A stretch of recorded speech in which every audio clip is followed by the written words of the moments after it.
ఆయుర్వేద గ్రంథాలలో ఉన్న రహస్య ఆరోగ్య విధానం గురించి తెలుసుకుందామండి. నెయ్యి తింటే త్వరగా వృద్ధాప్యం రాదు. ద్రాక్ష పళ్ళను తింటే కీళ్ళ నొప్పులు ఉండవు. బెండకాయలను తినడం వలన షుగర్ తగ్గిపోతుంది. రోజు ఒక ఉసిరికాయను తింటే ఇమ్యూనిటీ పవర్ పెరుగుతుంది. మధ్యాహ్నం భోజనం తర్వాత చిన్న బెల్లం ముక్కను తింటే అజీర్తి ఉండదు. వారానికి 2 సార్లు బీట్రూట్ తింటే మీ శరీరంలో కొత్త రక్తం తయారవుతుంది. కూరల్లో కారమునకు బదులుగా పచ్చిమిర్చి వాడితే కొవ్వు కరుగుతుంది. రోజు చిన్న అల్లం ముక్కను తింటే ఇన్ఫెక్షన్ తగ్గుతాయి. కేవీరావు ట్రస్ట్ యూట్యూబ్ ఛానల్ వయోవృద్ధుల ట్రస్టుకు మీకు నచ్చిన విరాళం ఇవ్వగలరు.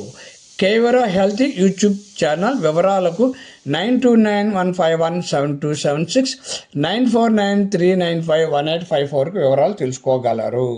KV Rao healthy YouTube channel. Please subscribe, like, share, comment. Thank you.